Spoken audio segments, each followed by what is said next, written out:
E sad, dobrodošli natrag. Jednu stranu smo napravili, sad radimo drugu. Zašto sam se odlučio vratiti u ovom videu? Zato što mi jedna stvar, da vam kažem iskreno, pala na pamet. Opa, sad moramo izvući ovaj materijal. Opa.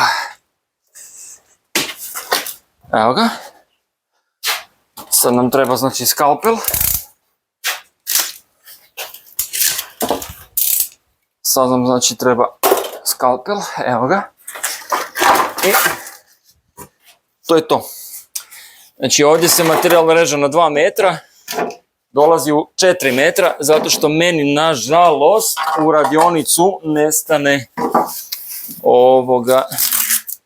nestane materijal koji je duži i onda se moramo snalaziti. Onda meni to moj otac pomogne, znači prerezati na 2 metra, da ja apsolutno ne radim sve sam.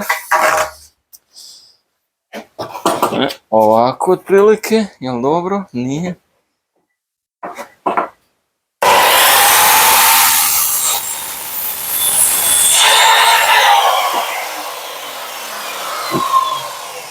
Mi ćemo si odmah ovo označiti. Zašto sam se htio vratiti natrag ovaj video? Čisto da vam nešto pokažem. Dakle, prve kućice koje sam ja napravio, negdje prvih 100 komada, čak i više, rađene su od paleta. Palete smo dovezli, rastavili i obradili prvo na ziperovoj blanjalici koja se raspala i skoro me ubila, onda smo kupili metabo. Moji prvi početci bili su sa ručnom blanjalicom, znači Angelovom od 45 eura, gdje sam ja ručno, znači na ovome stolu, ovaj stol vučem od samih početaka, blanjao jednu po jednu dasku. Većina tih kućica se raspala. E sad, neki su mi ljudi zbog toga pregovarali. Moj princip rada se nije promijenio skoro ništa u odnosu na te kućice koje su rađene od paleta. I u čemu je razlika u današnjim kućicama u odnosu na one prve? Razlika vam je u principu vrlo jednostavna. Razlika je u materijalu.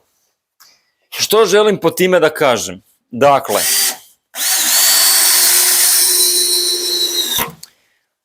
kad vi radite sa paletama, svaku paletu posebno ušarafljujete sa 2 ili 3 vika, ovisno koliko je daska široka. Glavni nedostatak paleta je utor kojeg ovdje imate na brodskom podu. Znači, ovaj utor vam je vrlo bitna stvar. Ovo ovdje i ovo ovdje unutra. Zašto? Kad vi stavite dasku od brodskog poda, povežete ga s ovim utorom u koji on upada, ovdje će na ovoj kućici biti 2, 4, 6 vijaka, odnosno čak možda i 8, koji će predržavati ovu svaku stranu kućice. Pošto je utor u utor, 8 vijaka predržava cijelu stranu. Kod paleta vam je 2 vijaka, 1 daska.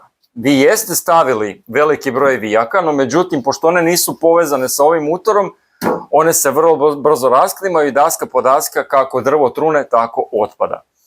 S druge strane, nisu bile farbane laninim uljem, farbane su umjetnim bojama i lakovima, što puno brže raspada drvo nego lanino ulje. Moja osobna stvar koju sam ja primijetio na terenu radeći ove kućice.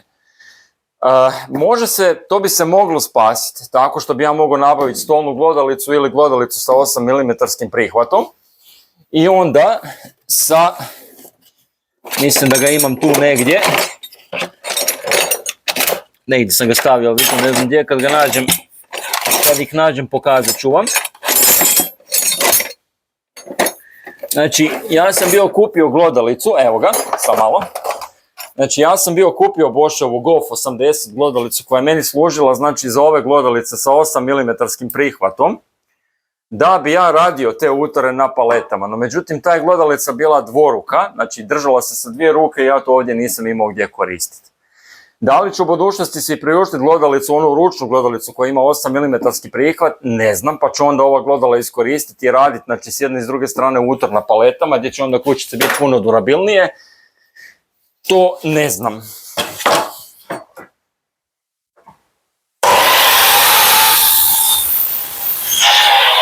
Tako da, vrlo bitna stavka je za napomenut ljudima da to nema veze sa mojim radom. To što ponekad daska ispadne van, to nema veze sa kvalitetom mog rada, nego jednostavno situacija takva kakva je. To je do materijala. Čak i ovaj materijal je vrlo jeftin. U odnosu na druge materijale, ni ovo nije jeftino, ali u odnosu na druge materijale je. Jer ovdje se radi o brodskom podu 3. klase. I ja sam do sad, najbolji materijal s kojim sam radio bio je upravo ovaj, brodski pod 3. klase, lamperija 1. klase. Ja još nisam nijednu kućicu svoju napravio sa brodskim podom 1. klase i ne znam kako je raditi s njim. Niti sa poluoblicama, niti sa vrlo kvalitetnim materijalima. Do sada 90% mojih kućica bilo je rađeno od smeća od materijala, od višaka, od odbačenih stvari, od pretankih OSB ploča i tako dalje i tako dalje. Kao što ste vidjeli, svaki moj krov se kroji zasebno, ja ne uzimam samo OSB ploču koju izražem pa stavim gore. Svaka moja kućica se zaista radi na teži način. Dok drugi ljudi naprave sve 4 strane, spoje i to stegnu sa 3 ili 4 ili 5 vijaka, kupovnu cijelu kućicu drži 20 vijaka. Moju drži 3 puta više.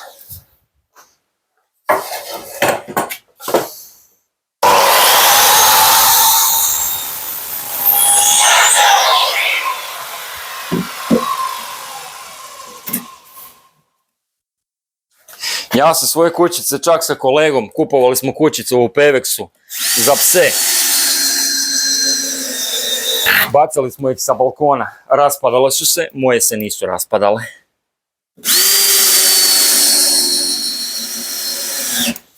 Moje se kućice nisu raspadale. Tako. E sad bi mi ovo trebali, znači ovih 3 cm otprilike ili 2 koliko je debljina letve. Znači sad moramo na cirkularu odrezati, sad će biti malo veća količina višaka, ali nema veze. To je kako se ono kaže, sve u ime službe. I onda znači kad se poravnamo sa ovim rubom, znači kad poravnamo lijevu i desnu stranu sa ovim rubom ovdje, onda krećemo u izradu znači ove uže strane, odnosno prvo radimo krov, a onda radimo znači situaciju do samog krova i onda ćemo vidjeti. Ja imam u planu napraviti terasu sa prednje strane kućice, ali kažem, budem vidio, jer svaka moja kućica je improvizacija i svaka moja kućica mene vodi materijal kud on želi da ide, tako da velim, budemo vidjeli. Ovo je vrlo lijepa daska brodskog poda, ima vrlo lijepe godove, tako da ću ja uzeti nešto što ima puno manje. Vidite koja je razlika. Ova mi je šteta, ovo ću iskoristiti za jednu cijelu stranu kućice kad budem radio. Jel vidjet ćete sad otprilike zašto. Dakle, sad moramo napraviti ovo. Tako. I prilike, opa, ovako. Malo lijevo.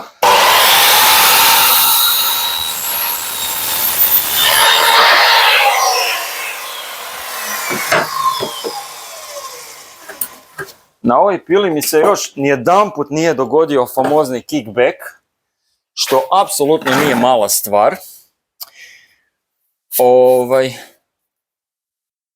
Moramo prazniti iako navodno da ove vrećice ne prikupljaju nešto veliku količinu prašine, ali ja ne bih rekao. Iako velika količina prašine zaista završi van stroja, evo otprilike vidite znači koja je to količina prašine, tako da ipak imaju svoju ulogu. Ne mogu reći da ne.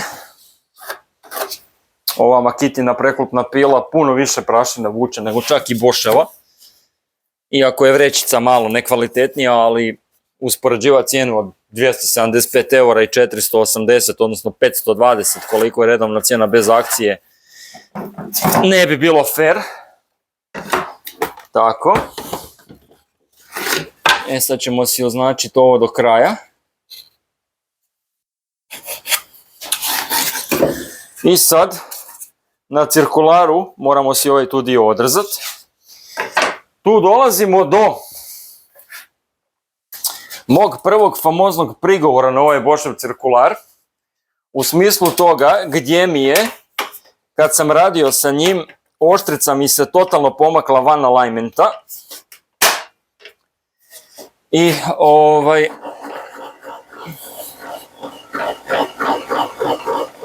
znači tu vam dolazim do prvog prigovora, znači vezano za ovaj cirkular, ono što vam isto tako mnogi recenzenti neće reći. U smislu toga da ne znam da li vidite ovdje, sad nećete vrlo vjerojatno vidjeti na kameri, ali oštrica je udarala u ovaj ovdje dio. I moglo je doći do vrlo jake ozljede dok sam radio sa njim, da ga ja nisam primijetio na vrijeme. Zašto se to desilo ne znam, možda zato što ograda nije simetrična sa oštricom i onda se dešava da kad vi gurate materijal kroz nju, da ona gura oštricu i da oštrica izađe van alignmenta. Ja sam nju vratio natrag u onu poziciju u kojoj ja mislim da ona treba da bude, ali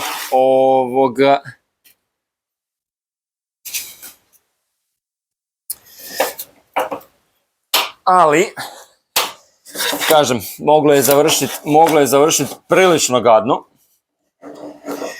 I ja jesam nju iskalibrirao, iako moram vam iskreno priznati nisam imao pojma što radim, jer ja nikad u životu nisam kalibrirao oštricu niti na preklopnoj pili, a pogotovo ne na cirkularu, no međutim eto. Idemo sad znači otpiliti ovo da ja vidim da li je ta moja kalibracija zaista bila dobra. Prvo ono tesno, jel? Malo samopaljenje, brzinski.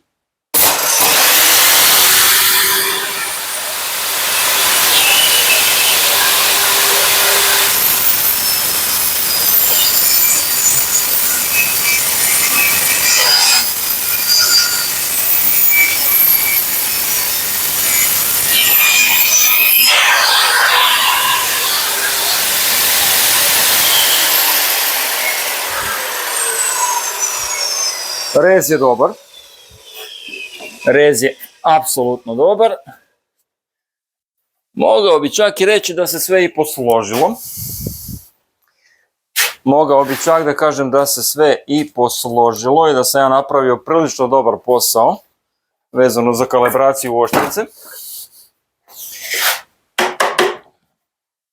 Tako. Vezano za kalibraciju oštrice mislim da sam napravio, kažem, prilično dobar posao. Ovaj vijak nema glavu, nema oštri vrh.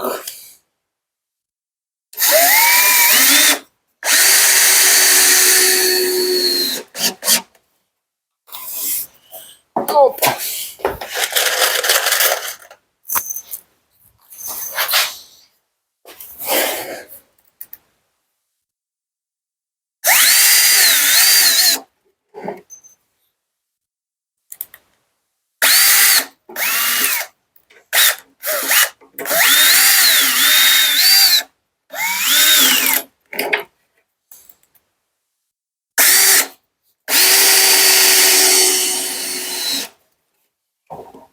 Tako.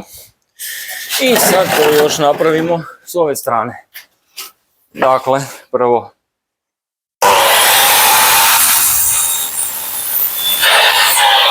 rezanje na preklopnoj pili.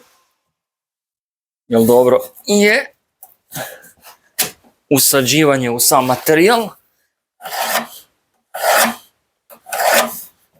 Sad ćemo vidjeti da li je jedna i druga strana jednaka.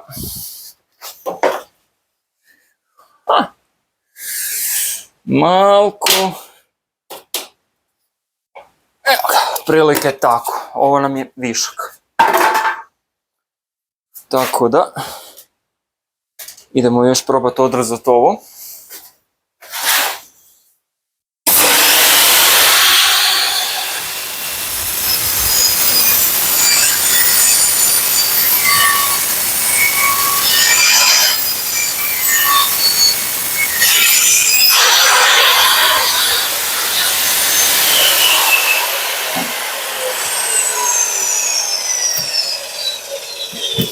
To je to. Užasno velika količina smole je bila, tako da se vrlo vjerojatno zalijepila na oštricu, ali, kažem, što je tu je. Nažalost, nešto što ne možemo izbjeći.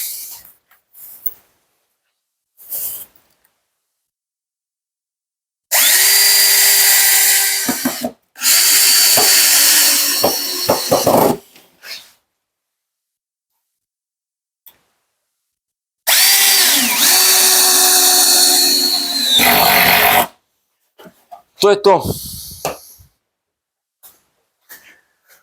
To vam je to. Mi se dalje nastavljamo, znači gledati u partu 3.